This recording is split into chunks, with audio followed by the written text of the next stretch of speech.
ooit een van daai dae gehad, waar dit net voel asof alles verkeerd loop?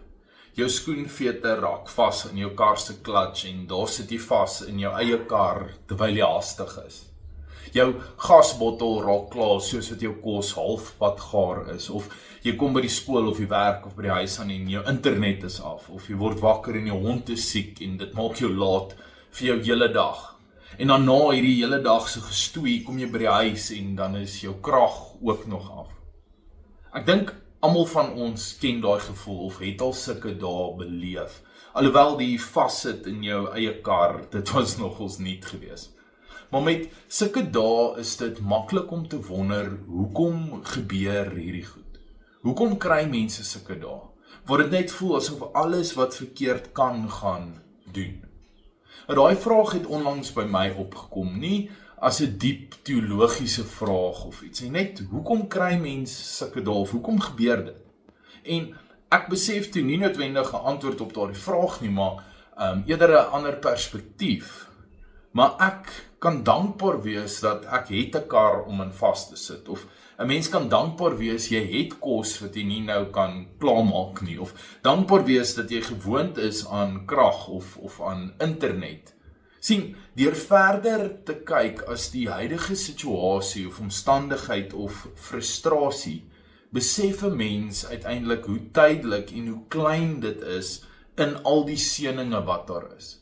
Al voel alles dalk vir jou vandag buite beheer of deurmekaar, kan jy altyd seker wees dat daar is 'n God en hy bly dieselfde en hy bly lief vir jou en hy bly in beheer. Dit pas eintlik so mooi by ons Psalm hierdie week, Psalm 11, want Dawid sit ook op 'n plek waar niks vir hom regloop nie.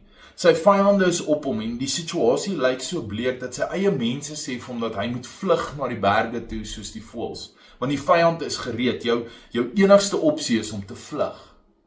Maar Dawid weet en hy bely in vers 4 dat die Here is in sy heilige tempel. Die Here is op sy troon in die hemel, sy oë is oop en sy oë keer die mensekinders. In vers 7 sê hy, die Here is regverdig. Hy het die mense lief wat regverdigheid doen en opreg handel. En hy sal by hulle wees. Sien, Dawid het hierdie geloofsbelydenis, nie net woorde nie, maar hierdie sekerheid, hierdie keuse. Dis asof hy sê, ek weet nie noodwendig wat môre bring nie, maar ek weet wie is in beheer. Hy kies om verder te kyk as sy situasie, 'n situasie wat so bleek is dat sy mense vir hom sê hy moet vlug. Maar dit was nie net sy gas wat klaar is of traffic wat hom getoets het nie. Hy is so in sy binneste geroer dat hy vra in vers 3, as die fondamente omgegooi word, wat kan die regverdige doen? Dis hoe buite beheer dinge vir hom gevoel het. Maar wanneer dinge buite jou beheer gebeur, die ekonomie of jou gesondheid, verhoudings, tegnologie of selfs die kleiner goeders, wat kan jy doen? Jouself daarin vasstaar en wonder, wat het ek gedoen? Hoekom word ek nou so gestraf? Kalmeer. Ons weet in watse wêreld ons leef en soms loop 'n dag net skeef. Onthou, God is steeds in beheer. Dawid sê, die Here is in sy heilige tempel.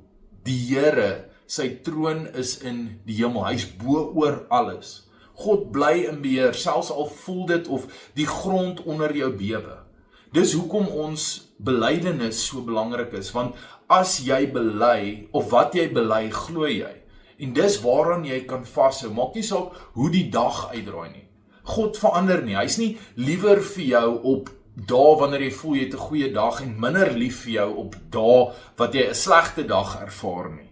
Sy gees leef in jou 365 dae van die jaar, is hy by jou, waak hy oor jou en lei hy jou deur dik en dun.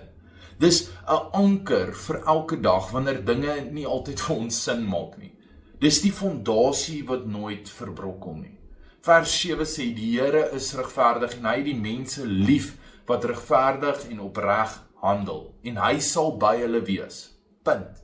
Dis die laaste woorde van hierdie Psalm waar Dawid homself in hierdie chaos bevind. Sy laaste woorde in die Psalm is nie chaoties nie, maar die van sekerheid. Die opregte sal sy teenwoordigheid ervaar.